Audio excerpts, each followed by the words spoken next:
परिव्राजकाचार्य अष्टोत्तर शत श्री श्रीमद अभय चरणारविंद भक्ति वेदांत स्वामी श्रील प्रभुपाद की, बीबीटी फाउंडर आचार्य जगतगुरु श्रील प्रभुपाद की, ओम विष्णुपाद परमहंस परिव्राजकाचार्य अष्टोत्तर शत श्री श्रीमद भक्ति सिद्धांत सरस्वती ठाकुर प्रभुपाद की, साक्षात वैराग्य मूर्ति श्री गौर किशोर दास बाबा जी महाराज की, सच्चिदानंद भक्ति विनोद ठाकुर की, वैष्णव सार्वभौम श्री जगन्नाथ दास बाबा जी महाराज की, अनंत कोटि वैष्णव वृंद की, नामाचार्य श्री हरिदास ठाकुर की, श्री रूप सनातन भट्ट रघुनाथ, श्री जीव गोपाल भट्ट दास रघुनाथ षडगोस्वामी वृंद की, प्रेम से कहो श्री कृष्ण चैतन्य प्रभु नित्यानंद, श्री अद्वैत गदाधर श्रीवासादि गौर भक्त वृंद की, श्री श्री राधा कृष्ण गोप गोपीनाथ श्याम कुंड राधा कुंड गिरिराज गोवर्धन महाराज की, ब्रजभूमि वृंदावन मथुरा मंडल धाम की, नवदीप मायापुर धाम की, पुरुषोत्तम क्षेत्र जगन्नाथपुरी धाम की, द्वारिका अयोध्या धाम की, गंगा यमुना मैया की, भक्ति देवी तुलसी महारानी की, समस्त विघ्न विनाशक नरसिंहदेव भगवान प्रहलाद महाराज की, हरिनाम संकीर्तन की, कलयुग पतित पावन हरे कृष्ण महामंत्र की, आगामी गौर पूर्णिमा महामहोत्सव की, श्री श्री राधा गिरधारी ललिता विशाखा जगन्नाथ बलदेव सुभद्रा मैया निताय गौर सुंदर शील प्रभुपाद की, एकत्रित सब भक्त वृंद की, निताय गौर प्रेमानंदे। ओम नमो भगवते वासुदेवाय।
लॉकडाउन में पीढ़ी पीढ़ी वहाँ कटाई गई एम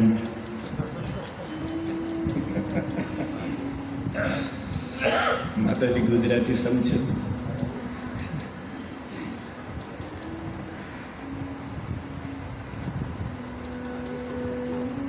તો મોબાઈલમાં હોય તો તમે જોઈ અથવા એમના ધ્યાનથી સાંભળીને પાછળ ગાવાનો પ્રયાસ કરો.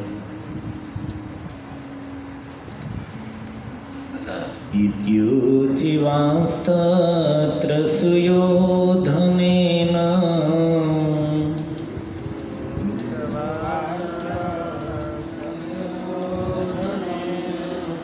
इत्युचिवास्तत्र सुयोधनेन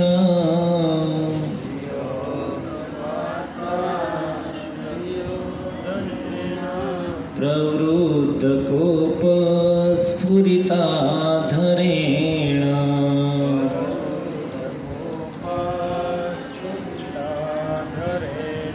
प्रवृद्धकोपस्फुरिताधरेण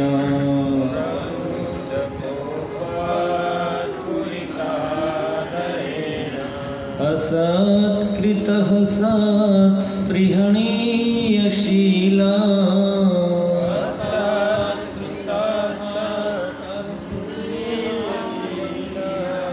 असत्कृतः सत्स्पृहणीयशीला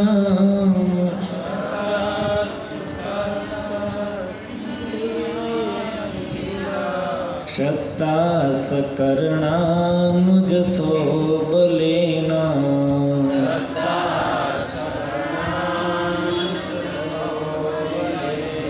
शक्ता सकर्णानुजसो बलेन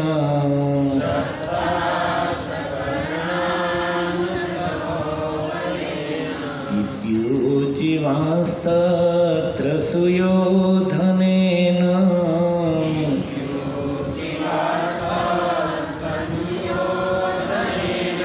प्रवृद्धकोपस्फुरिताधरेण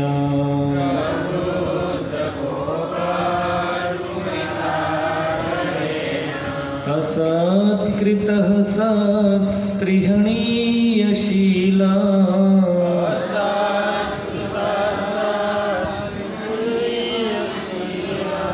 शक्ता सकर्णानुजसो बलेन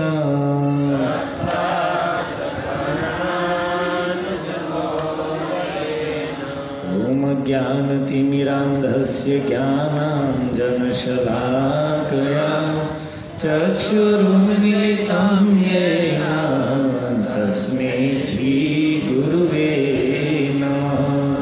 नमो विष्णुपादाय कृष्णप्रेष्ठाय भूतले श्रीमते भक्तिवेदान्त स्वामीति नामिने. नमस्ते सरस्वती देवे गौरवाणी प्रचारिणे निर्विशेष शून्यवादी पाश्चात्य देशतारिणे. वाञ्छाकल्पतरुभ्यश्च कृपा सिन्धुभ्य एव च पतितानां पावनेभ्यो वैष्णवेभ्यो नमो नमः. जय श्री कृष्ण चैतन्य प्रभु नित्यानंद श्री अद्वैत गदाधर श्रीवासादि गौर भक्तवृंद. हरे कृष्णा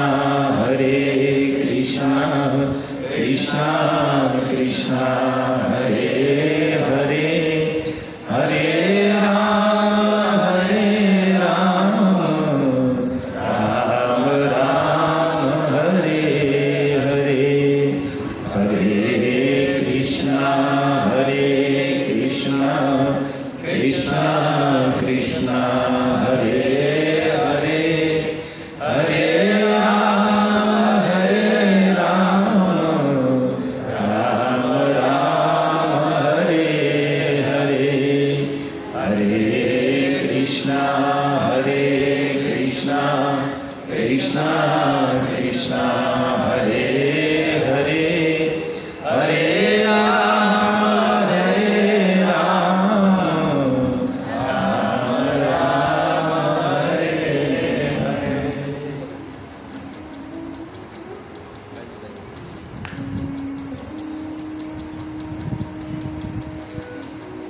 હરે કૃષ્ણ.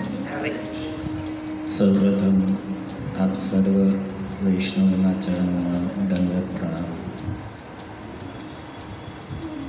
ઘણા સમય પછી પવિત્ર સ્થાનમાં પૂજ્ય બજરંગદાસ બાપાના સાનિધ્યમાં બેસીને આપણને લોકોને કથા કહેવા સાંભળવાનો અવસર મળ્યો.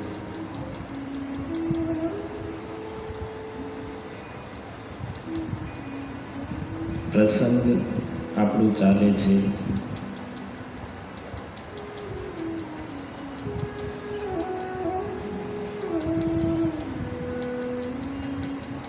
પરીક્ષિતજીએ પ્રશ્ન પૂછ્યો સુખદેવ મહારાજને કે ભગવાન, વિદુરજીએ પોતાનું સંપૂર્ણ સમૃદ્ધિઓથી ભરેલું ઘર શું કામ છોડ્યું અને ઘર છોડીને તીર્થયાત્રામાં ગયા?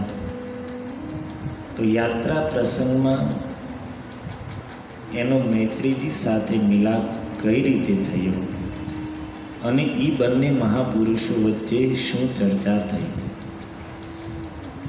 પ્રશ્નના ઉત્તરમાં સુખદેવજી સંભળાવે છે કે રાજન, વાત એ સમયની છે કે જ્યારે ધૃતરાષ્ટ્ર પોતાના અધર્મ પુત્રોનો પક્ષ લઈને પાંડવો સાથે અન્યાય કરતા હતા. ત્યાં સુધી કે સીધા સાદા ધર્મના માર્ગ પર ચાલવાવાળા સત્યાવલંબસ્ય એવા યુધિષ્ઠિર મહારાજનું રાજ્ય કપટપૂર્વક છીનવી લીધું. 12 વર્ષ વનવાસ, 1 વર્ષનો અજ્ઞાતવાસ પૂર્ણ કરીને પાંડવો પાછા આવ્યા. છતાં ધૃતરાષ્ટ્રે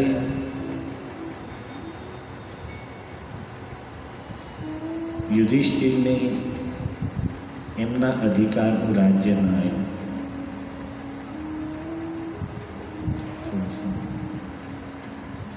હરે કૃષ્ણ, હરિ બોલ. અવાજ આવે છે ને? બરોબર. ઇકો વધારો એવું લાગે છે? ઓકે છે.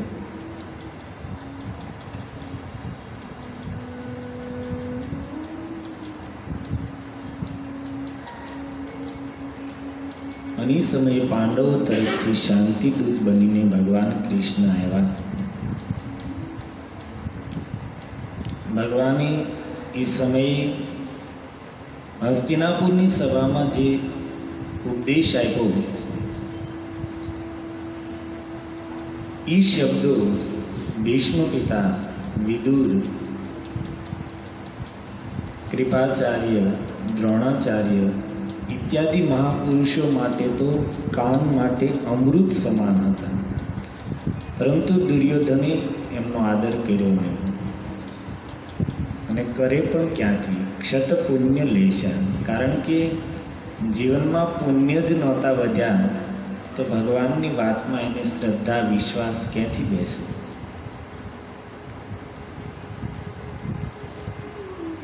ત્યાં સુધી કે દુષ્ટે કર્ણ, દુશાસન, શકુની સાથે મળીને ભગવાનને પણ બંદી બનાવવાની યોજના કરી.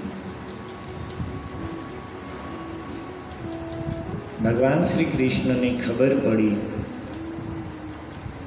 તો ત્યાંથી ચુનૌતી દઈને હસ્તિનાપુરની સભામાંથી નીકળી ગયા. ભગવાન નારાજ થઈને ગયા છે. ધૃતરાષ્ટ્રની ઊંઘ ઉડી ગઈ. રાત્રિના સમયે વિદુરજીને બોલાવ્યા, સભા બોલાવી અને શું કરું? અને એ સમયે વિદુરજી ત્યાં આવીને એ સભાની અંદર વિદુરજીએ જે શબ્દો કીધા છે, જે વાતો કીધી છે, એને જ વિદ્વાનો વિદુર નીતિ કહે છે. અને વિદુરજીએ સ્પષ્ટ કીધું ધૃતરાષ્ટ્રને કે રાજન, તમે જાણો છો કે તમે પાંડવો સાથે કેટલો અધર્મ, અન્યાય કરી રહ્યા છો અને ભીમરૂપી કાળા સર્પથી તમે પણ ડરો છો.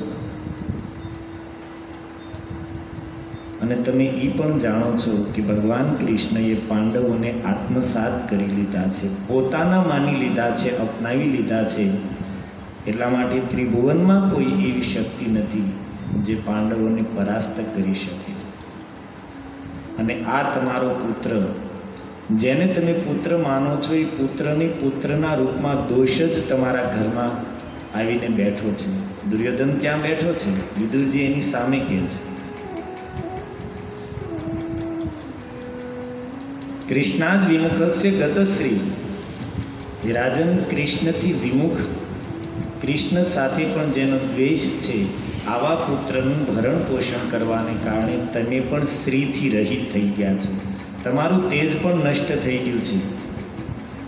એટલા માટે હજી પણ તમે જો કુરુવંશનું કલ્યાણ ઈચ્છતા હો તો આ દુર્યોધનને બંદી બનાવીને યુધિષ્ઠિરને સોંપી દો.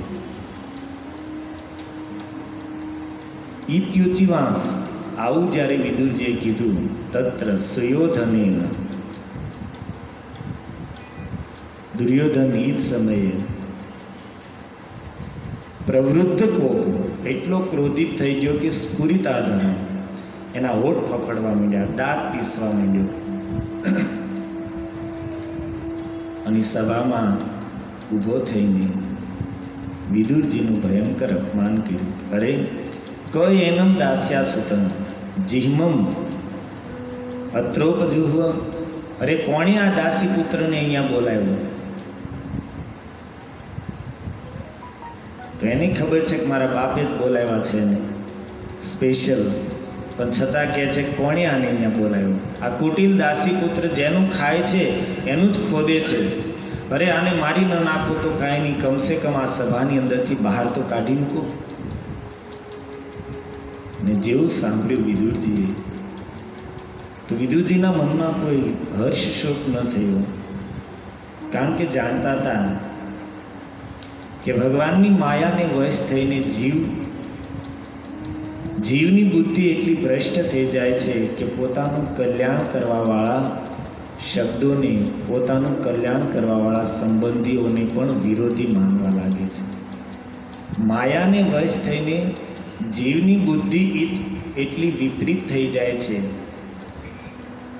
કે પોતાનું હિત પણ સમજી શકતો નથી. અને એટલા માટે વિદુરજી પોતાના પાસે જે ધનુષ્ય હતું એ હસ્તિનાપુરના દ્વાર પર છોડીને ત્યાંથી નીકળી ગયા. ધનુષ્ય એટલા માટે છોડી દીધું કે કાંઈક કૌરવો એમ ન સમજે કે યુદ્ધ થશે તો વિદુર પાંડવોનો પક્ષ લેશે. એટલા માટે વિદુરજીએ ધનુષ્ય છોડી દીધું. પ્રશ્ન થાય કે વિદુરજીને કોઈ દુઃખ નહોતું, અપમાનની અનુભૂતિ નહોતી, તો એ સભામાંથી સભા છોડીને વયા શું કામ ગયા? માણસ કોઈ સભામાંથી ચાલ્યો ત્યારે જાય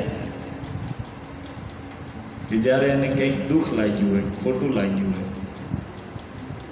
પણ વિદુરજી એટલા માટે નહોતા ગયા.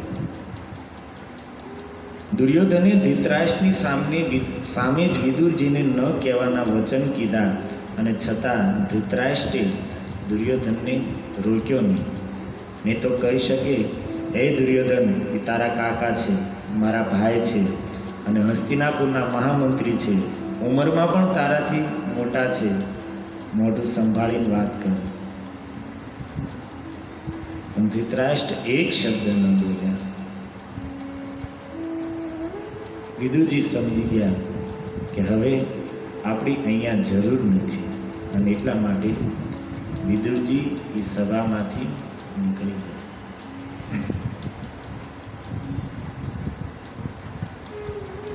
ગોપાદ મહારાજ આ શ્લોકના तात्पर्यમાં લખે છે कि कहा जाता है कि मूर्ख व्यक्ति उपदेश देने पर क्रुद्ध होता है, जिस तरह सर्प को दूध पिलाने से उसका विष बढ़ता है. नीति કહે છે ઉપદેશાણામ તો મૂર્ખાણામ ક્રોધાય ન તો શાંતય. મૂર્ખોને ઉપદેશ દેવાથી ક્રોધિત થાય, એ શાંત ન થાય. ઉપદેશ એને દેવો જોઈએ કે જે ઉપદેશ સાંભળવાના અધિકારી હોય.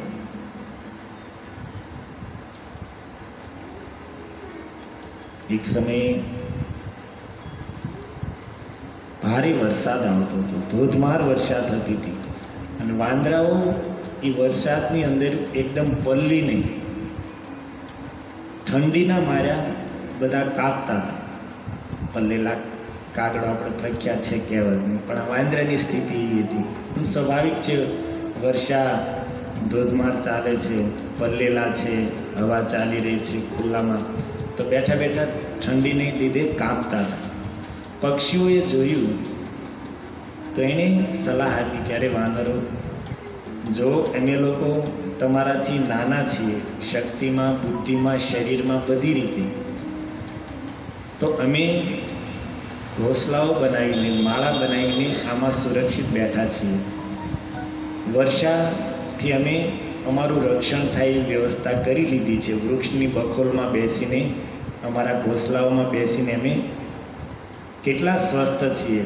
તો તમે તો બધી રીતે અમારાથી બળમાં, બુદ્ધિમાં, શરીરમાં શ્રેષ્ઠ છો, તો તમારે પણ આવી કંઈક વ્યવસ્થા કરી લેવી જોઈએ જેથી ઠંડીથી અને વર્ષાથી તમે પોતાનું રક્ષણ કરી શકો.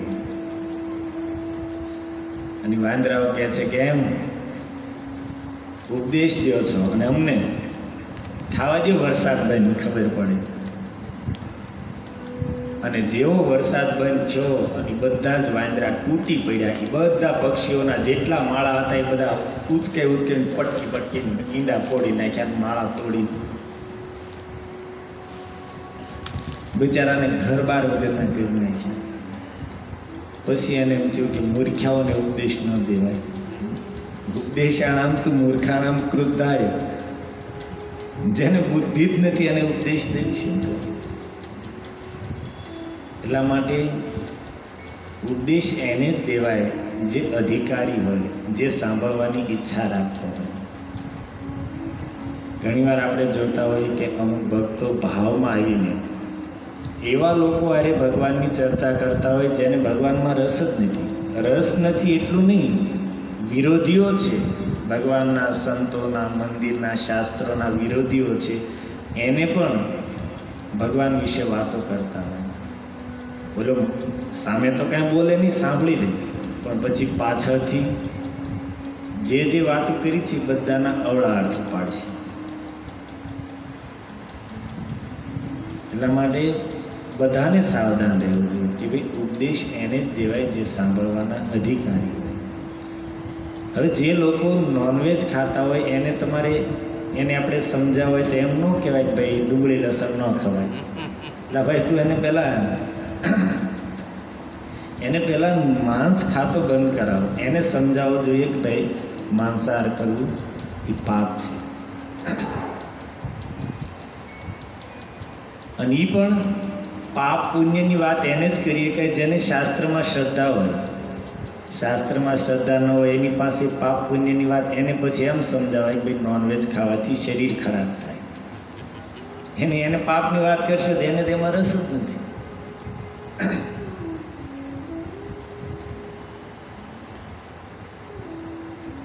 એટલા માટે ઉપદેશ પાત્ર અનુસાર અને અધિકારી અનુસાર દેવો જોઈએ. જેને જેટલો ઉપદેશ પચે, હજમ કરી શકે, સમજી શકે એટલી જ વાત કરવી જોઈએ. નવા કોઈ આવ્યા હોય, ભક્તિ કરતા હોય અને એને બહુ મોટી જ્ઞાન વૈરાગ્યની વાતો કરવામાં આવે તો બિચારાને એમ થાય કે આપણા કામનું નહીં, ત્યાં રહેવા દે. આપણે જોઈએ છીએ કે શરૂઆતમાં કોઈ ભક્તિમાં આવે તો શું કહેવામાં આવે? 2 માળા કરો. પછી એમ થાય કે આ થોડોક અધિકાર આનો વધ્યો છે, 2 શું થાય? 8 માળા કરવા. પછી એમ કરતાં 12 અને 16 માળાએ પોગાડવાનું. 16 પોગે પછી મંગળ આરતી કરવી જોઈએ. પછી ધીરે ધીરે હોય કોઈ પણ વસ્તુ કહેવાનું કે એક સાથે ન. વ્યક્તિને જોઈને એની પાત્રતાને જોઈને એની યોગ્યતાને જોઈને એને ઉપદેશ કરવો જોઈએ. જેને શ્રદ્ધા નથી એની પાસે તમે ભગવાનની વાતો કરશો તો એનો કોઈ મતલબ નથી. એટલા માટે પદ્મપુરાણમાં ભગવાન વ્યાસજી નામ પ્રત્યે અપરાધનું વર્ણન કરતા 9મા અપરાધમાં કહે છે કે અશ્રદ્ધાળુ વ્યક્તિઓને કૃષ્ણ નામ મહિમાનો ઉપદેશ કરવો એ પણ અપરાધ છે. જેની શ્રદ્ધા નથી એને તમે નામની મહિમા કહેશો તો એ પણ એક અપરાધ છે. અચ્છા, સાંભળવા વાળાનો અધિકાર જેટલી યોગ્યતા હોય એટલો જ ઉપદેશ દેવો પડે એમ વક્તાની પણ લાગુ પડે. બોલવા વાળાને પણ એની જેટલી યોગ્યતા છે એટલો જ ઉપદેશ દેવો જોઈએ. હું પોતે કાંઈ કરતો નથી, વ્યાસપીઠ ઉપર બેસી મોટી મોટી વાતો કરું તો તમને બધાને ખબર જ છે. ભલે અહીંયા સાંભળી લો, શાંતિથી બોલો નહીં, પણ મનમાં તો એ જ વિચાર આવે પોતે કાંઈ કરવું નથી, મોટી મોટી વાતો કરવી છે. સ્વાભાવિક છે.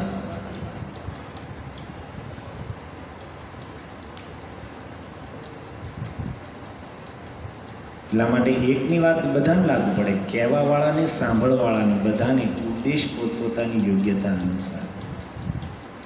અમારા એક પ્રભુજી છે, ઉપદેશામૃતના બીજા શ્લોકમાં રૂપ ગોસ્વામી કહે છે 6 વસ્તુઓ એવી છે જે ભક્તિને નષ્ટ કરવા વાળી છે. અત્યાહાર, પ્રયાસશ્ચ, પ્રજલ્પો, નિયમાગ્રહ, જનસંગશ્ચ, મૂલ્યશ્ચ, ષડભીર ભક્તિર વિનશ્યતિ. તો પહેલો શબ્દ છે અત્યાહાર. તો એ પ્રભુજી કહેતા હતા મારે પોતાને ભોજન ખાવાનું બહુ જોઈએ છે, એટલા માટે હું ક્યારેય એ શ્લોકની વ્યાખ્યા જ નથી કરતો. અને વાત સાચી છે ભાઈ, આપણને ખબર છે કે આપણે એમાં જે વાત છે એ અનુસાર આપણે જ નથી થતું.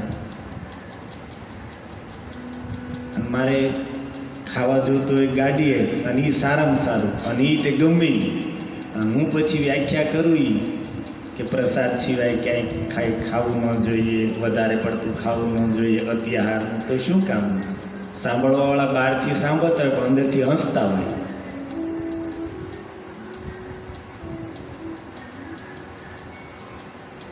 તો તમને પ્રશ્ન થાય કે ભાઈ તો વિદુરજી તો બુદ્ધિમાન હતા, એ નહોતા જાણતા કે આ દુર્યોધન છે એ ઉપદેશનો અધિકારી નથી? કારણ કે વિદુરજીનું નામ આવે નીતિ જાણવાવાળામાં. આપણે ગુજરાતી ભજનમાં ગાય, નીતિ નીતિમાં ઘણો ફેર છે રે, નીતિ કોને કહેવાય જ. એ નીતિમાં વિદુરજીને રામ મળ્યા રે, નીતિ એને કહેવાય. એ નીતિમાં વિદુરજીને કૃષ્ણ મળ્યા રે, નીતિ એને કહેવાય. આ ભજનમાં બધી જ લાઈનો યોગ્ય છે, પણ આ એક લાઈન, કારણ કે વિદુરજીને નીતિથી ભગવાન નહોતા મળ્યા, વિદુરજીને એની ભક્તિથી કૃષ્ણ મળ્યા હતા.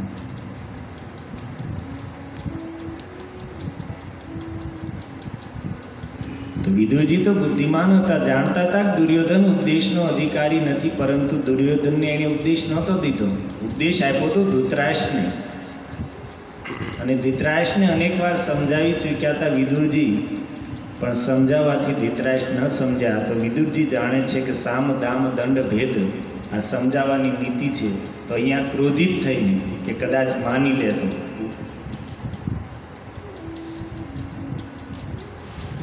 પણ વિદુરજી માટે આ શ્લોકમાં એક શબ્દ આપ્યો છે, બહુ સુંદર શબ્દ છે કે વિદુરજીનો સ્વભાવ કેવો હતો, વિદુરજીના ગુણો કેવા હતા. સતસ્પૃહણીય શીલા. વિદુરજીનું શીલનો અર્થ થાય એનો સ્વભાવ, એનું આચરણ, એના ગુણો.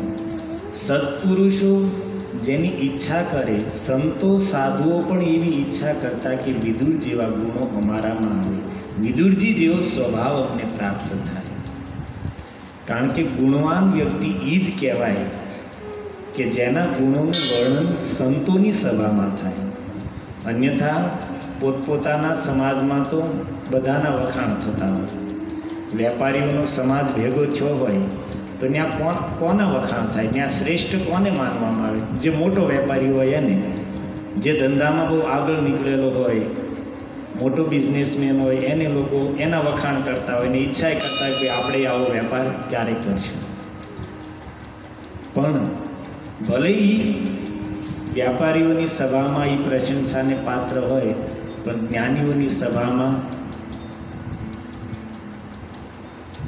એનું કોઈ મહત્વ નથી.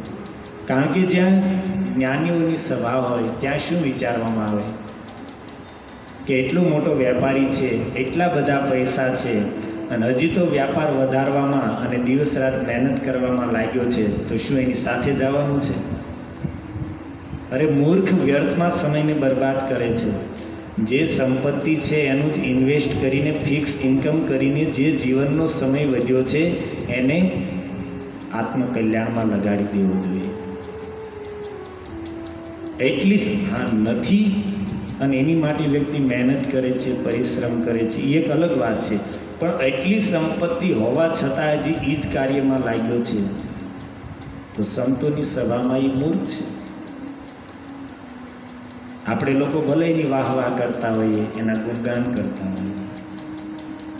પોતપોતાના સમાજમાં બધાનો આદર હોય. આતંકવાદીઓનો સમાજ ભેગો થયો હોય તો એમાં શ્રેષ્ઠ કોને માનવામાં આવે? મોટો આતંકવાદી હોય એને. આપણે જોઈએ જ છીએ કે એ લોકો ક્યારેક પોતાના કામમાં સફળતા મળી જાય, કંઈક બ્લાસ્ટ કરવામાં કે હુમલો કરવામાં, તો પછી લોકો ફંક્શન મનાવતા હોય અને જેણે કાર્ય કર્યું હોય એનું જુલુસ કાઢવામાં આવે. આપણે જોયેલા છે, લાદેનના ફોટા લઈને કેટલાય ફરે છે, પાકીટમાં રાખે છે અને રિક્ષાઓમાં લગાડે છે. એની માટે એ પ્રશંસાની પાત્ર છે. વાત એ છે કે આમાં ગુણવાન ગણવો કોને? ચોરોની સભા ભેગી થઈ હોય તો એમ મોટી ચોરી કરવાનું કે કેટલો બુદ્ધિમાન, એટલી મોટી ચોરી કરીને કોઈને ખબર ન પડવા દીધું. બદલું માર્યું તો એવી રીતે માર્યું કોઈને ખબર ન પડી. ન દલાલને ખબર પડી, ન પાર્ટીને ખબર પડી.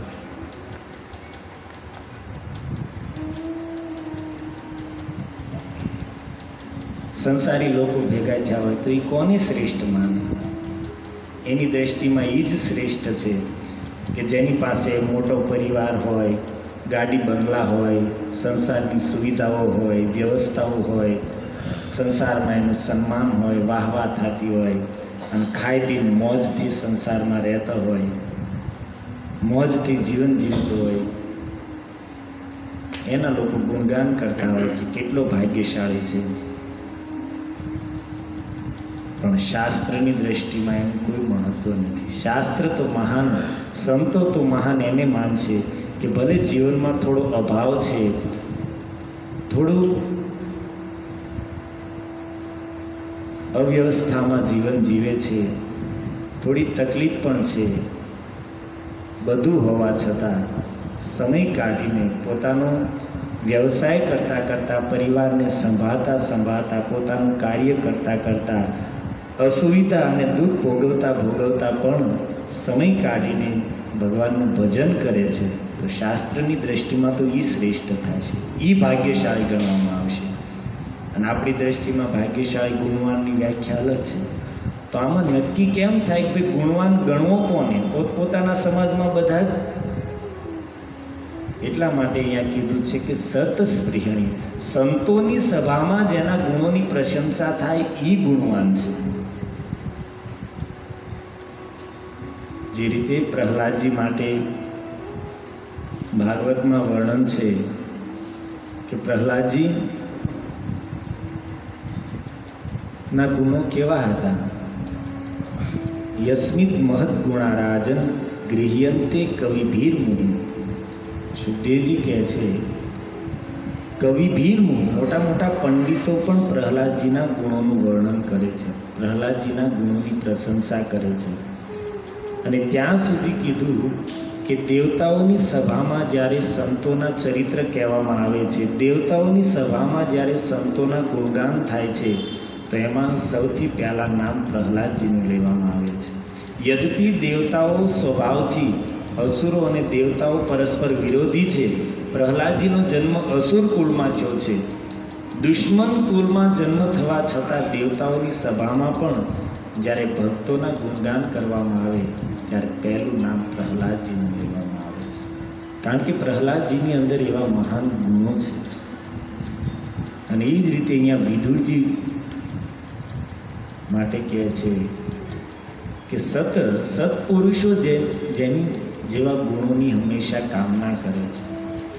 વિદુરજીના અનેક ગુણોનું વર્ણન છે. એક તો વિદુરજી સ્પષ્ટ ભાષી અને સત્યભાષી હતા.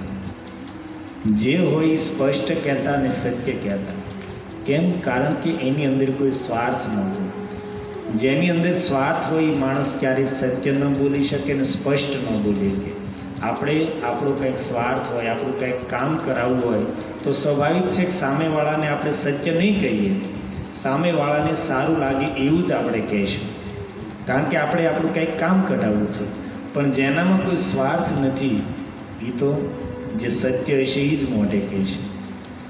અને વિદુરજી, ધૃતરાષ્ટ્રે વિદુરજીની વાત ક્યારેય માની નથી, પણ છતાં વિદુરજી હંમેશા ધૃતરાષ્ટ્રને ધર્મનો ઉપદેશ આપતા અને સત્ય સલાહ આપતા.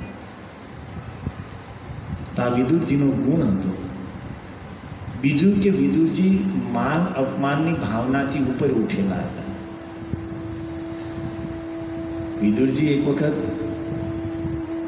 ધૃતરાષ્ટ્રે ક્રોધિત થઈને વિદુરજીને ત્યાં સુધી કહી દીધું, વિદુર, તને પાંડવો પ્રત્યે એટલો સ્નેહ છે, તું વારંવાર પાંડવોની પ્રશંસા કરે છે, એટલું જ તને પાંડવોનું છે, તો જા, તું યોજા પાંડવો પાસે, અહીંયા તારી કાંઈ જરૂર નથી. પાંડવો એ સમયે વનવાસમાં હતા. અને ધૃતરાષ્ટ્રે કીધું તો વિદુરજી હસ્તિનાપુર છોડીને પાંડવો પાસે વહી ગયા. પરંતુ વિદુરજી ગયા પછી ધૃતરાષ્ટ્રને વિદુરની કિંમત સમજાણી કે અરે, વિદુર એક જ અહીંયા એવો હતો કે જે મને સાચી સલાહ આપતો. ભલે મેં એની વાત ક્યારેય માની નથી, પણ વિદુરે મને ક્યારેય ખોટી વાત કરી નથી, મને સારું લગાડવાની વાત કરી નથી. જે ધર્મયુક્ત હોય, જેમાં મારું કલ્યાણ હોય એવી જ સલાહ વિદુર મને દેતો. વિદુર ગયો પછી સાચું કહેવાવાળા કોઈ નથી.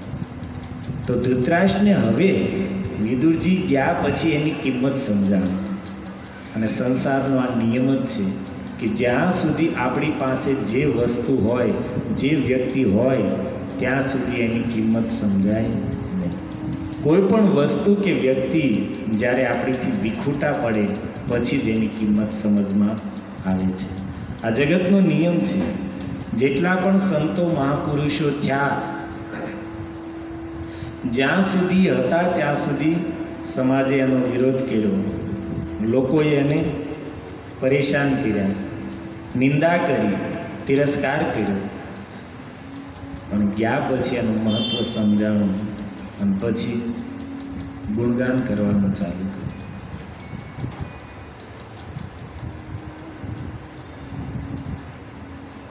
જીવનમાં જે વસ્તુ હોય છે ત્યાં સુધીમાં જો આપણને એની કિંમત સમજાઈ જાય તો જીવન સફળ થઈ જાય. આપણી પાસે શરીર છે, સ્વસ્થ છે, સશક્ત છે, બધી રીતે યોગ્ય છે,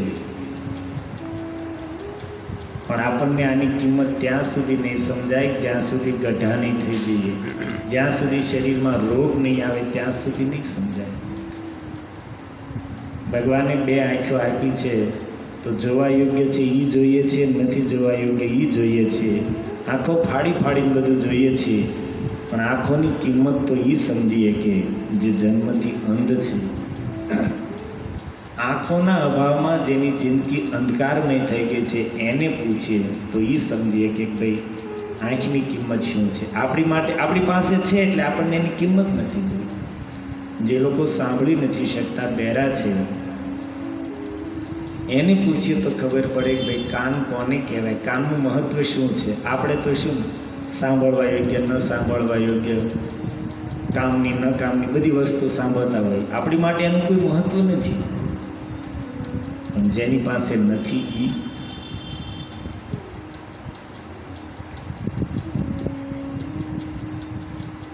જે લોકો મૂંગા છે એની માટે વાણીની કિંમત હોય. ઘણા લોકો જગતમાં એવા છે, કોઈને હાથ નથી, કોઈને પગ નથી. આપણી પાસે હાથ પગ છે તો આપણને એની કિંમત નથી, અને જેની પાસે નથી અને બિચારાને હાથ અને પગના અભાવમાં જિંદગી બોજ બની ગઈ છે. એને કિંમત છે, એને ખબર છે કે આનું શું મહિમા છે. પણ આપણને જે વસ્તુ સુલભ હોય, જે સરળતાથી પ્રાપ્ત હોય, એની મનુષ્ય કિંમત નથી સમજી શકતો. જ્યારે ગઢપણ આવશે, રોગ આવશે, ત્યારે યાદ આવશે કે યુવાનીના દિવસો હતા. દિવસમાં 8-8, 10-10 કલાક કામ કરતો તો આ શરીરમાં થાક નહોતો લાગતો. અને હવે ગઢપણમાં ઊભા થઈને બાથરૂમ સુધી પહોંચાતું નથી.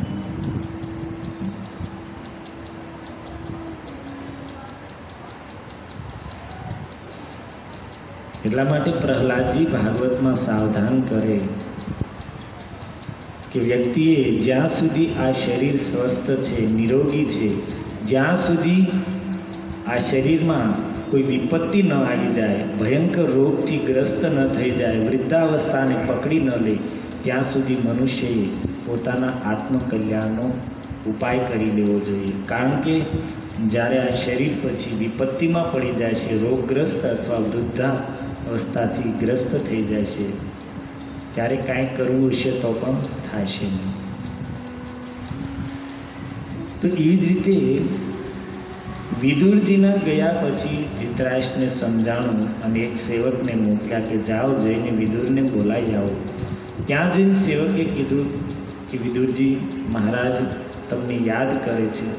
જેવું સાંભળ્યું તરત જ વિદુરજી પાછા હસ્તિનાપુરમાં આવી ગયા. કોઈ આગ્રહ કે ખેંચતાણ કોઈ વસ્તુ નહીં. કેમ?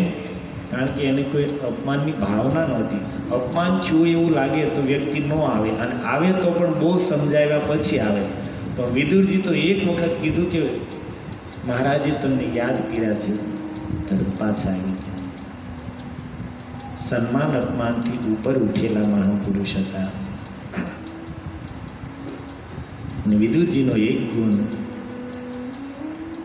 કે વિદુરજી અહીં આપણે ચર્ચા કરી કે ધનુષ્ય છોડીને તીર્થયાત્રા માટે નીકળી ગયા. અને જતી વખતે મનમાં એવો જ વિચાર હતો કે હવે ક્યારેય પાછું આવવું નથી. તીર્થોમાં ભ્રમણ કરતાં કરતાં, સંતોના સંગમાં કથા કીર્તન કરતાં કરતાં જ આ શરીરને ખપાવી દઈશું. આવો જ વિચાર લઈને વિદુરજી નીકળ્યા હતા. અને તીર્થમાં ભ્રમણ કરતાં કરતાં ગંગાજીના તટ પર મૈત્રી ઋષિ સાથે મિલન થયું. અને મૈત્રીજીના મુખેથી વિદુરજીએ અનેક કથાઓ સાંભળી. અને અંતમાં મૈત્રીજીએ પ્રાચીન બર્હી નામના રાજાનું એક ચરિત્ર કીધું. જે પ્રાચીન બર્હી એટલો કર્મજળ વ્યક્તિ હતો કે સ્વર્ગ પ્રાપ્તિની કામનાથી એણે અનેક યજ્ઞો કર્યા, અને બધા યજ્ઞોમાં અનેક પશુઓની બલિ આપી. ભાગવતમાં ત્યાં સુધી વર્ણન છે કે ભારતની આખી ભૂમિ યજ્ઞકુંડથી ભરાઈ ગઈ. એટલા યજ્ઞો એ રાજાએ પ્રાચીન બર્હીએ કર્યા હતા. નારદજીને દયા આવી તો નારદજી ત્યાં આવ્યા. નારદજીએ કીધું કે રાજા,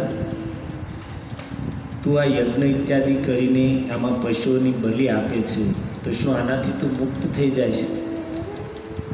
અરે તું એ નથી જાણતો કે જે જે પશુઓની તે બલિ આપી છે ને, એ પરલોકના રસ્તે ઊભા છે, પ્રતીક્ષા કરે છે કે તું જેવો નીકળીશ એટલે એ તારી પાસે બદલો લેશે. અને એટલું કહીને વિદુરજીએ એને સમજાવવા માટે જળ ઉપર છાંટ્યું. એ રાજાને દ્રષ્ટિ આપી. તો શું જોવે છે રાજા પ્રાચીન બર્હિષદ? કે જે પશુઓની એણે યજ્ઞકુંડમાં બલિ આપી હતી, બધા જ પશુઓ ક્રોધમાં શિંગડા ઊંચા કરી કરીને ઊભા છે અને પ્રતીક્ષા કરે છે જેવો આ રાજા મરીને આવે એટલે એને ઝપટમાં લઈ લઈએ. અને આ દ્રશ્ય જોઈને રાજા પ્રાચીન બરહીની ધોતી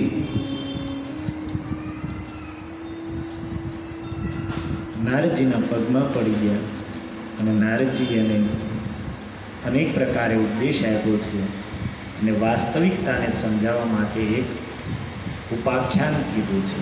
ઉપાખ્યાન અર્થાત જે સત્ય ન હોય પરંતુ સત્યને સમજાવવા માટે એક રૂપકના રૂપમાં સ્ટોરી કહેવામાં આવે. એક ઇતિહાસ. इतिहास शब्द 3 शब्द इति ह आस. इति इस प्रकार, ह अर्थात निश्चित, हास अर्थात हुआ है. आ घटना निश्चित बनेली है, आने इतिहास कहेवाय. અને એક આવે ઉપાખ્યાન, જેને આપણે કહીએ વાર્તા. તો નારદજી એને ઉપાખ્યાન સંભળાવ્યું. પુરંજનની કથા ભાગવતમાં તો 4 અધ્યાયમાં છે, પણ સંક્ષેપમાં કહું તો 2 મિત્ર હતા, એક અવિજ્ઞાત અને એક હતા પુરંજન. આ બંને ખાસ મિત્ર હતા.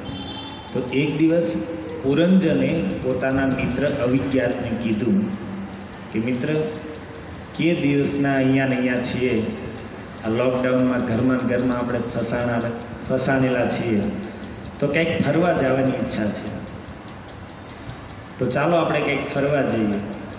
તો અવિજ્ઞાત કહે છે કે ભાઈ મારી તો કોઈ ઈચ્છા નથી, મને તો લોકડાઉનમાં ઘરે રહીને જ ભજન કરવાની મજા આવી છે, એટલે મારે ક્યાંય જવું નથી. એણે એવું નહોતું કીધું, એણે એમ કીધું મારે કોઈ ઈચ્છા નથી, પણ મિત્ર તારે જવું હોય તો જા, પણ એક વાત યાદ રાખજે કે તું જા એનો વાંધો નહીં, પણ પછી જલ્દીથી ફરીને આંટો ફેરો મારીને પાછો આવી જાય.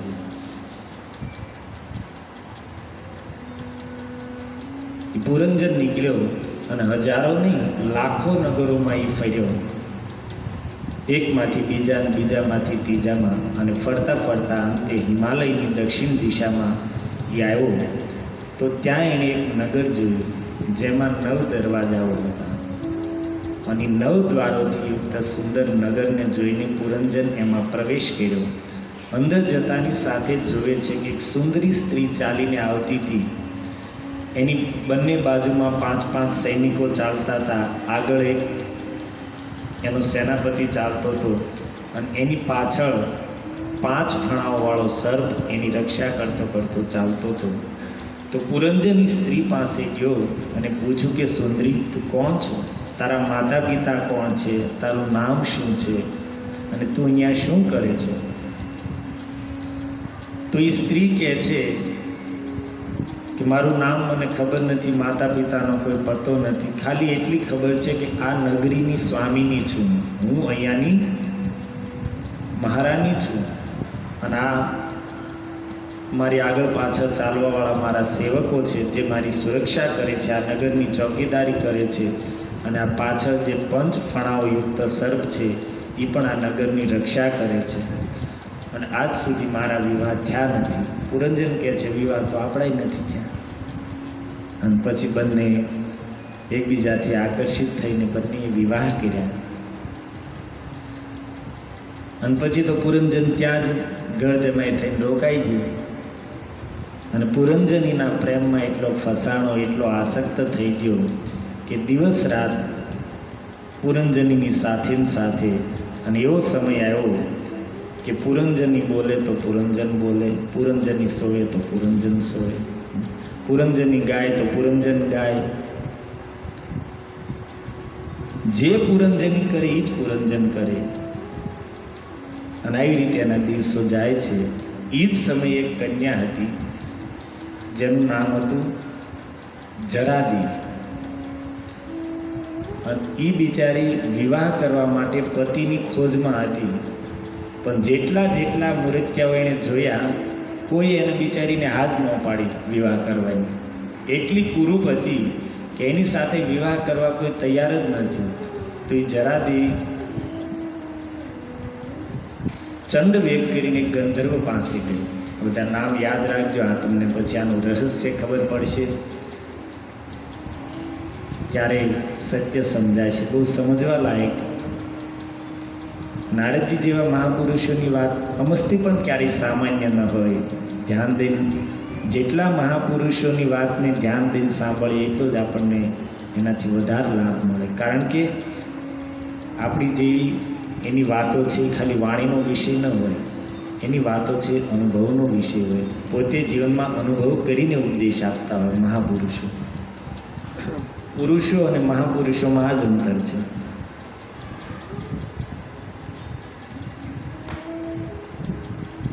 તો એ જરાદેવી ગંધર્વરાજ પાસે ગઈ અને કીધું કે ભાઈ, કોઈ મારી સાથે વિવાહ નથી કરતું, કરવું શું? ત્યાં વૈજા ગુજરાતમાં કેટલાય બિચારા વાટ જોવે છે. તો ગંધર્વરાજ કહે છે કે બેન, તારું રૂપ એટલું ભયંકર છે કે પ્રેમથી સામેથી કોઈ તારી હારે વિવાહ નહીં કરે, પણ હું તારી સહાય કરું કે હું તને સૈનિકો આપું, મારી સેના છે એ તને આપું, અને જેને તું પસંદ કરીશ એની સાથે બળજબરીથી આ તારા વિવાહ કરાવી દઈશ. પ્રેમથી તો નહીં કરે, પણ મારી સેના જબરજસ્તીથી પકડીને તારી સાથે પરણાવી દઈશ. અને એની સેનામાં 365 ગંધર્વો હતા, જે સફેદ કલરના ઉજ્જવળ રૂપાળા હતા. 365 ગંધર્વીઓ હતી, જે કાળી હતી. અને એનો એક સેનાપતિ હતું જેનું નામ હતું પ્રજ્વલ. શું? પ્રજ્વલ. તો આ ચંડવેગનું આખું સૈન્ય લઈને જરાદેવી છે એ નીકળ્યા પતિની ખોજમાં. અને ભ્રમણ કરતાં કરતાં પુરંજનને જોયો. પુરંજનનું નગર જોયું એટલે જરાદેવીને પસંદ આવી ગયું. અને સૈનિકોને કીધું કે ભાઈ પકડો આને. અને એના સૈનિકો હતા, એને પુરંજનના નગર ઉપર આક્રમણ કર્યું. તો એની જે સુરક્ષાવાળા જે સૈનિકો હતા એ બધા ધીરે ધીરે ઘાયલ થઈ ગયા, અમુક તો મરી પણ ગયા. અને પુરંજનને તો હજી ખબર જ નથી કે આપણા નગર ઉપર આક્રમણ થઈ ગયું છે, આપણી સેના નષ્ટ થઈ ગઈ છે, નગર ઉપર કબજો. એ તો પુરંજનની સાથે લાગેલો જ છે. અને એટલામાં જરાદેવી જઈને પુરંજનને પકડી લીધું. અરે ક્યાં લઈ જાઓ છો તમે? અરે ચાલ. અને જરાદેવીએ પકડીને એની સાથે વિવાહ કરી લીધા. એની પુરંજની પડી રહી. અને પુરંજન બેચારો પોતાની પુરંજનીના વિરહમાં બસ એને જ યાદ કરતો કરતો, એના જ વિયોગમાં રડતો રડતો, દુઃખી થતો થતો, પુરંજનીને પુકારતો પુકારતો મર્યો. તો મૃત્યુ પછી ગીતા કહે છે કે મરણ સમયે યામતી સાગતી. સ્ત્રીનું સ્મરણ કરતો કરતો એ પુરંજન મર્યો. તો બીજો જન્મ એનો સ્ત્રી શરીરમાં થયો. અને એ સ્ત્રી, એ રાજકુમારી મોટી થઈ તો મલય ધ્વજ કરીને એક રાજા સાથે એના વિવાહ થયા. રાજા યુદ્ધ કરવા માટે ગયો અને શત્રુઓના હાથેથી રાજા વીરગતિને પ્રાપ્ત કર્યો. અને આ સ્ત્રી, જે પુરંજની સ્ત્રી બન્યો હતો, એ પોતાના પતિની ચિતા તૈયાર કરીને એની ઉપર બેસીને સતી થવા જઈ રહ્યો હતો.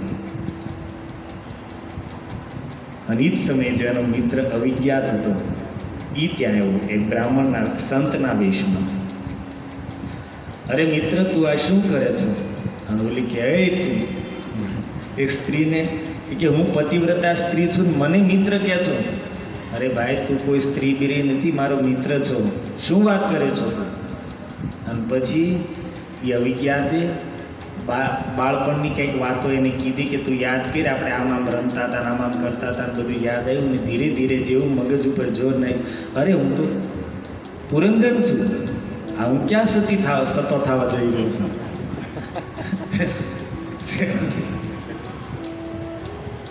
ચિતા ઉપરથી નીચે ઉતર્યો. અને અવિજ્ઞાત એને પોતાની સાથે લઈને જ્યાંથી નીકળ્યો હતો ત્યાં પાછા લઈને બી આવી ગયા. સમજાય ગઈ તમને લોકોને આ વાત, આખી સ્ટોરી? એમાં શું કહેવા માગે છે સમજાણું કે ખાલી વાર્તા જ સમજાણું? માતાજી કહે છે સમજાણું. મેં પહેલાં તમને આ કથા એકવાર કીધેલી પણ છે. અને ભાગવતની કથા હોય તો એકવાર શું વારંવાર કીધેલી જ હોય, કારણ કે બીજું તો આપણને કંઈ આવડતું નથી.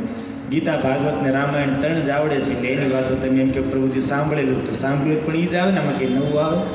આમાં લખ્યું છે બોલવાનું હોય કે ઘરનું તો બોલવાનું હોય. એમાં ક્યારેક દ્રષ્ટાંતો કંઈક ફરી જાય, એ વાત અલગ છે.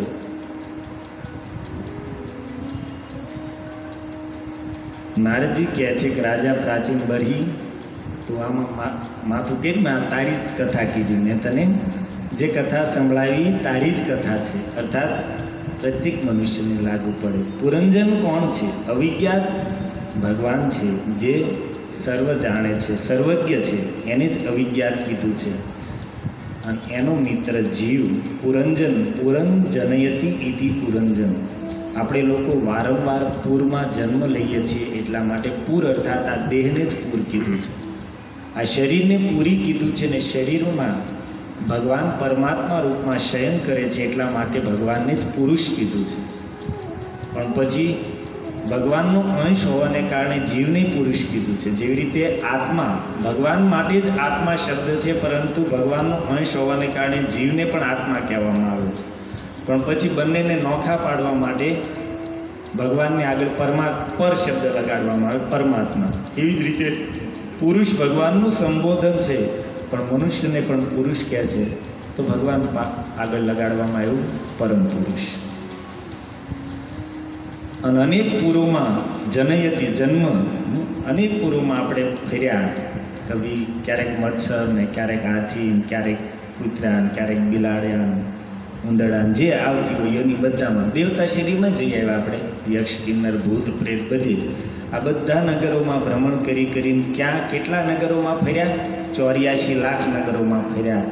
અને અંતમાં ભારતની દક્ષિણ દિશામાં, ભારત વર્ષમાં, હિમાલયની દક્ષિણ દિશામાં ભારત વર્ષમાં 9 દ્વારોથી યુક્ત આ નગર અર્થાત મનુષ્ય શરીર, આની અંદર જ્યારે આવ્યા, અને આમાં એ જે સ્ત્રી, નગરની માલિકીની જે સ્ત્રી કીધી સુંદરી, એ કોણ છે? બુદ્ધિ. આપણી બુદ્ધિ જ એ સુંદરી સ્ત્રી છે કે જેની સાથે પુરંજને અર્થાત જીવાત્માએ વિવાહ કરી દીધા. અને પછી પુરંજની કરે, એમ પુરંજન કરે, બુદ્ધિ કે એ જ કરે. બુદ્ધિ કે ભાઈ ચાલો બાપા સીતારામ મડુલીએ સત્સંગ છે, ત્યાં જઈને બેસીએ, તો પુરંજન અહીંયા આવીને બેસે. બુદ્ધિ એમ કે ભાઈ નહીં, પિક્ચર જોવા, નવું પિક્ચર આવ્યું સારું, આજ શનિવાર, શુક્રવાર છે, મંગળવાર છે, આમ તો શુક્રવાર આવે કાં નવું, ટોકીઝમાં જઈને બેસે, તો પુરંજન ત્યાં જઈને બેસે. બુદ્ધિ એમ કે ભાઈ ચાલો આજ મંદિરે જઈને બેસીએ, તો પુરંજન મંદિરમાં જાય, હોટલમાં કહેતો. જ્યાં બુદ્ધિ કહે, બુદ્ધિની પ્રેરણાથી જ આ જીવ કાર્ય કરશે. અને નગરના રક્ષકો 10 સૈનિકો હતા. એ સ્ત્રીની એક બાજુ 5 ચાલતા હતા, બીજી બાજુ 5, અર્થાત 5 જ્ઞાનેન્દ્રિય અને 5 કર્મેન્દ્રિય. અને આગળ જે સેનાપતિ હતો એ મન, આ 11. અને સાથે પાછળ જે 5 ફણાઓથી યુક્ત સર્પ હતો એ કોણ છે? પંચ પ્રાણ, જેને લીધે આ દેહ સુરક્ષિત છે. પ્રાણ, અપાન, સમાન, વ્યાન અને ઉદાન, આ 5 પંચ પ્રાણ કીધું. 10 પ્રાણ છે આપણા શરીરમાં, પણ આ 5 મુખ્ય છે, એટલા માટે પંચ પ્રાણ કહેવામાં આવે.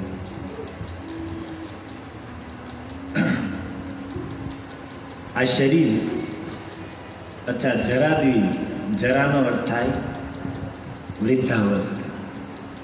જરાદેવી પતિની ખોજમાં હતી, અર્થાત વૃદ્ધાવસ્થા. હવે એની સાથે કોણ વર્ણન કરે? ગમે એવો બિચારો રહી ગયો, પણ ગઢપણ હારે ગઈ, વૃદ્ધાવસ્થા સાથે કોણ વિવાહ કરે? તો એ જરાદેવી ક્યાં ગઈ? વૃદ્ધાવસ્થા. ચંડવેગ, ચંડવેગ અર્થાત જેનો પ્રચંડ વેગ છે, જેના વેગને કોઈ રોકી ન શકે, કાળ જ ચંડવેગ નામનો ગંધર્વ છે. અને એની પાસે સેના શું હતી? 365 ગંધર્વો દિવસો અને 365 કાળી ગંધર્વીઓ રાત્રિઓ. એ જ એની સેના છે, જેના કારણે એ પ્રચંડ છે, લોકોનું આયુષ્ય દિવસે દિવસે સમાપ્ત કરે છે. અને એનો સેનાપતિ છે પ્રજ્વર.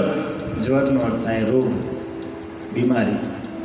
તો એ વૃદ્ધાવસ્થા એ પ્રજ્વર રૂપી સેનાપતિને લઈને એ નીકળે છે. અને પછી એને પુરંજનના નગર ઉપર આક્રમણ કર્યું. અને એના સૈનિકો હતા એ બધા ઘાયલ થઈ ગયા. અર્થાત ગઢપણ જ્યારે આક્રમણ કરે તો પહેલાં કાન સાંભળવાનું બંધ થયું. એક સૈનિક ગયો, આંખોથી દેખાવાનું બંધ થયું. બીજો સૈનિક ગયો, બુદ્ધિ કામ કરવાનું બંધ કર્યું. ત્રીજો સૈનિક હાથ પગ ધ્રુજવા માંડ્યા, ચાલવા ફરવાની શક્તિ ઓછી થઈ ગઈ. આ બધા સૈનિકો ધીરે ધીરે એક પછી એક ગયા. પછી પુરંજનને તો ખબર નથી કે ભાઈ આ જરાદેવી આપણા નગર ઉપર આક્રમણ કરીને કબજો કરી લીધો છે, અર્થાત ગઢપણે આપણને પકડી લીધા, એ તો એને ખબર જ નથી. આજ સુધીમાં તમે કોઈને આપણે પૂછીએ કે તમે ગઢા ક્યારે થયા, કોઈને ખબર હોય છે? વિવાહ નીતિથી ખબર હોય, જન્મ નીતિથી ખબર હોય, પણ કોઈને તમે પૂછો પ્રભુજી તમે કયા દિવસે ગઢા થયા તો ખબર હશે કોઈ? કારણ કે જરાદેવીનો આ એણે ક્યારે ગઢપણ ક્યારે પકડી લીધા એ જ ખબર નથી રહેતી. પ્રભુજીનું ઉદાહરણ આપું ને, ઘણી વખત હા મંદિરમાં એક વખત હું પરમ પ્રકાશ પ્રભુ બેસીને પ્રસાદ લેતા હતા, તો એક ભક્ત આવ્યા મંદિરના, પરમ પ્રકાશ પ્રભુની બાજુમાં બેસી ગયા અને બિચારા સલાહ આપતા હતા કે હા प्रभुजी इतना बड़ा पेट किया है, भोजन 50% करना चाहिए. प्रभुजी क्या अच्छा प्रभुजी, और 50% में क्या कर, 25% पानी डालना चाहिए और 25% हवा के लिए खाली रखना चाहिए. आधा भोजन करना चाहिए और आधा पानी के लिए और हवा के लिए खाली रख. बेचाराए 15-20 मिनिट જ્યાં સુધી જમવાનું આવ્યું ત્યાં સુધી ઉપદેશ દીધો. પછી ઊભા થાય તે વખતે પ્રભુજી परम प्रकाश प्रभुजी आपने कहा वो तो मुझे मालूम था, लेकिन खबर કેમ પડે કે અડધું થઈ ગયું? વાંધો એ છે તેમ કીધું, એ બધી ખબર, પણ ખબર કેમ પડે કે અડધું થઈ ગયું? અને છે એવું અમારો વચ્ચેનો કોઈ રસ્તો જ નહીં, અહીંયા સુધી આવે ત્યારે જ ખબર પડે ધરાણામાં અડધું પોણવાનું કોઈ. ગઢપણનું એવું છે કે ક્યારે આવી ગયું? પહેલાં તો આપણે જ ગઢપણ આવ્યું તો આપણે આ પોતે જ પહેલાં જ એને છુપાવવાની ટ્રાય કરીએ, ધોળા ત્યાં કાળા કરી નાખો, ગઢપણ દેખાવું.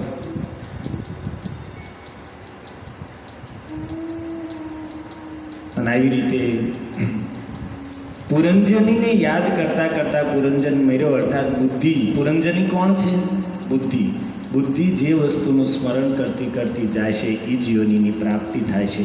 અને આવી રીતે ભ્રમણ કરતાં કરતાં કરતાં કરતાં અનેક શરીરોમાં ભ્રમણ કરતાં કરતાં અંતમાં ભગવાન જ જ્યારે કૃપા કરશે તો કોઈ સંતના રૂપમાં આવશે અને સંતના રૂપમાં આવીને સમજાવશે. ત્યારે આપણને સમજાય છે કે અરે હું કોઈ વેપારી નથી, હું કોઈ પુરુષ નથી, હું કોઈ સ્ત્રી નથી, હું ફલાણો નથી, ઢીંકો નથી, હું તો ઠાકોરજીનો અંશ છું, એનો મિત્ર છું અને એની પાસે પાછું જવું એ જ મારા જીવનનો ઉદ્દેશ્ય છે. જ્યારે ભગવાન જ સંતના રૂપમાં આવીને આ વાત સમજાવશે ને આપણને સમજાશે, ત્યારે આ સંસારના બંધનમાંથી, આ પૂરના બંધનમાંથી મુક્ત થઈને જ્યાંથી આપણી યાત્રા ચાલુ થઈ છે, જે ભગવાનના આપણે અંશ છીએ, જે ભગવાનના આપણે મિત્ર છીએ અને જે ધામથી આપણી યાત્રા ચાલુ કરી છે, પણ જ્યાં સુધી ત્યાં નહીં પહોંચે ત્યાં સુધી આ યાત્રા ચાલુ જ રહેશે. પુનરપી જનનમ પુનરપી મરણમ.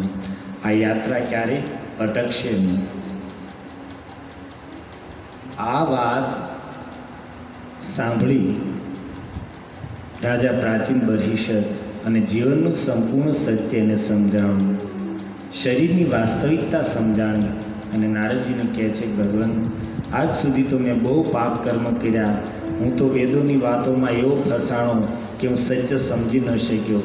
હવે તમે જ મને બતાવો કે મારે શું કરવું. નારદજી એક જ શ્લોકમાં કીધું, રાજન તું જેનો અંશ છો, જેની પાસેથી આવ્યો છો, એની પાસે પહોંચ્યા વગર કલ્યાણનું કોઈ સાધન નથી. અને ભગવાન શ્રી હરિ પાસે જવા માટે તત્કર્મ હરિતોષમ યત સા વિદ્યા તન્મતિયા. એ જ કર્મ છે કે જેનાથી ભગવાન શ્રી હરિ પ્રસન્ન થાય. અને સા વિદ્યા તન્મતિયા, એ જ વિદ્યા છે, એ જ જ્ઞાન છે કે જેનાથી મતિ ભગવાન શ્રી હરિમાં લાગે. બસ એટલો જ અંતિમ ઉપદેશ દીધો. નારદજી વૈયા ગયા. મૈત્રેયજી કહે છે કે વિદુરજી, નારદજીનો ઉપદેશ સાંભળીને રાજા પ્રાચીન બર્હિષદે બધું જ છોડી દીધું અને વનમાં જઈને ભગવાનના ભજનમાં લાગી ગયો. અને થોડા જ દિવસમાં ભજનના બળે એનું શરીર છૂટ્યું અને ભગવાનના ધામને પ્રાપ્ત થઈ ગયું. વિદુરજીએ જ્યારે આ વાત સાંભળી મૈત્રેયજીના મુખેથી, તો વિદુરજી વિચાર કરે પ્રાચીન બરહી જેવો કર્મ જડ વ્યક્તિ જેણે જીવનમાં એટલી હિંસાઓ કરી હતી, એ વ્યક્તિ પણ જો ભક્તિના બળેથી આ સંસારના બંધનમાંથી મુક્ત થઈ જતો હોય તો મારો ભાઈ ધૃતરાષ્ટ્ર કેમ મુક્ત ન થાય? ત્યાં જ વિદુરજીને વિચાર આવ્યો અને મૈત્રેયજીના મુખેથી અંતિમી ચરિત્ર પ્રાચીન ભવિષ્યનું સાંભળીને ત્યાં જ મૈત્રેયજીને પ્રણામ કરીને ત્યાંથી વિદુરજી સીધા જ નીકળ્યા. ક્યાં જવા માટે? હસ્તિનાપુર. જે હસ્તિનાપુરમાં ફરી ન આવવાનો વિચાર કરીને નીકળ્યા હતા ધૃતરાષ્ટ્રના કલ્યાણ માટે. જે ધૃતરાષ્ટ્રે આજ સુધી વિદુરજીની વાત ક્યારેય માની નથી, વિદુરજીનું સન્માન કર્યું નથી, પણ છતાં વિદુરજીની મહાનતા એ હતી કે ભલે ગમે એવા છે પણ મારા મોટા ભાઈ છે અને મોટા ભાઈ પિતા તુલ્ય છે, એટલા માટે મારે એના કલ્યાણનો પ્રયાસ કરવો જોઈએ, વિચાર કરવો જોઈએ કલ્યાણનો. આવી જ ભાવના લઈને વિદુરજી પાછા હસ્તિનાપુરમાં આવ્યા અને ત્યાં સુધીમાં તો હસ્તિનાપુરમાં યુધિષ્ઠિર મહારાજનું એક છત્ર રાજ્ય થઈ ગયું હતું. વિદુરજી થોડા દિવસ માટે રહ્યા હસ્તિનાપુરમાં, પણ મોકાની ખોજમાં હતા અને ધૃતરાષ્ટ્રને એકાંતમાં એ જ ઉપદેશ દેતા કે જેનાથી એની અંદર વૈરાગ્ય જાગે અને કહેતા કે મોટા ભાઈ, તમારી ઉંમર હવે જુઓ ને તમને શરમ નથી લાગતી? જે પાંડવો ઉપર અત્યાચાર કરવામાં તમે ક્યાંય બાકી નથી મૂક્યું અને આજ એના જ રોટલા ઉપર, એના જ નાખેલા ટુકડા ઉપર કૂતરાઓ જેવું જીવન જીવો છો. ધિક્કાર છે તમારી જીવવાની અભિલાષાને. અરે આવું જીવવું એની કરતાં તો મરી જવું સારું. આવું અપમાન અને તિરસ્કાર, તમારા બધા પુત્રો, બધા સંબંધીઓ બધાને યુદ્ધમાં સ્વાહા કરી દીધા અને હવે તમે શું મોઢું લઈને જીવવાની આશા રાખીને અહીંયા રાજમહેલમાં પડ્યા છો અને આ પાંડવોની સેવા લ્યો છો? થોડુંક પણ સ્વાભિમાન હોય તો છોડો, અહીંયાથી નીકળો, આ દેહની મમતા આસક્તિ છોડો. વિદુરજી સરળ સ્વભાવના છે, પણ એને ખબર પડી ગઈ હતી કે આ લાતો કા ભૂત બાતો છે, આ સમજાવે નહીં સમજે. અને વિદુરજીની વાતનો પ્રભાવ જો ધૃતરાષ્ટ્રની અંદર વૈરાગ્ય જાગ્યો. રાત્રિના સમયે જ ધૃતરાષ્ટ્ર, વિદુરજી અને ગાંધારી ત્રણેય નીકળી ગયા, હિમાલય પર ગયા અને ત્યાં જઈને વિદુરજીએ જે માર્ગ બતાવ્યો એ અનુસાર ધૃતરાષ્ટ્ર ભજનમાં લાગી ગયા. 5 જ દિવસ થયા, હસ્તિનાપુરથી નીકળીને 5 જ દિવસ થયા. ધૃતરાષ્ટ્રને હિમાલયની ટોચ પર જઈને ભજન કરતાં કરતાં એની પર્ણકુટીરમાં આગ લાગી. ધૃતરાષ્ટ્રનું શરીર એમાં સ્વાહા થઈ ગયું. ગાંધારી પણ પોતાની પતિ સાથે સતી થઈ ગઈ. સુખદેવજી કહે છે કે અલ્પ સમયના ભજનના બળથી ધૃતરાષ્ટ્ર ભગવાનના ધામને પામી ગયા, વિદુરજીની કૃપાથી. આવા વિદુરજીની અંદર ગુણો હતા, એટલા માટે કહે છે કે સતસ્પૃહણીય શીલા. વિદુરજીના શીલ હતા, એનો સ્વભાવ, એના ગુણો કેવા હતા? સંતોની સભામાં જેનો આદર થતો, જેની પ્રશંસા થતી, આવા મહાન ગુણોથી યુક્ત હતા વિદુરજી. અને આપણે લોકો ભાગ્યશાળી છીએ કે આપણા આવા મહાપુરુષો, વિદુરજી જેવા મહાપુરુષોના ચરિત્ર આપણે સાંભળી રહ્યા છીએ. કારણ કે આપણે જેવું સાંભળીએ ને એવા આપણા વિચાર બને. જેવું આપણે સાંભળશું એવું જ આપણું સ્મરણ બનશે, એવા જ આપણા વિચાર બનશે. સ્વાભાવિક છે. અને જેવા આપણા વિચાર હશે એવી જ ક્રિયા બનશે. મનમાં જેવા વિચારો હાલતા હશે એવી જ ક્રિયા બનશે. અને જેવી ક્રિયા કરવામાં રહેશું એ ક્રિયા ધીરે ધીરે આપણા સંસ્કાર બની જાય છે અને સંસ્કાર જ ધીરે ધીરે આપણો સ્વભાવ બની જાય છે. અને એટલા માટે આવા મહાપુરુષોના ચરિત્ર જે શાસ્ત્રોમાં લખ્યા છે એને સાંભળવા બસ આ જ જીવનની પૂર્ણતા છે. કારણ કે આ બધા સદગુણો છે એ આપણામાં આપણા પ્રયાસથી નહીં આવે, પરંતુ આવા મહાપુરુષોના ગુણો વિશે વારંવાર સાંભળતા રહીશું તો સાંભળતા સાંભળતા ધીરે ધીરે ધીરે ધીરે કરતાં એ આપણા સ્વભાવમાં ઉતરી જાય છે. તો અહીંયા બહુ સુંદર વિદુરજીનો શબ્દ જ એટલો સુંદર છે કે સતસ્પૃહણીય શીલા. સંતો દ્વારા પણ સત્પુરુષો પણ વિદુરજી જેવા ગુણોની કામના કરે છે, એની જેવા સ્વભાવની કામના કરે છે. હરે કૃષ્ણ કૃષ્ણ હરે રામ શ્રીલ પ્રભુપાદ કી નિતાઈ ગૌર પ્રેમાનંદે. हरे कृष्णा कृष्ण कृष्ण हरे हरे, हरे राम राम राम हरे हरे, हरे कृष्णा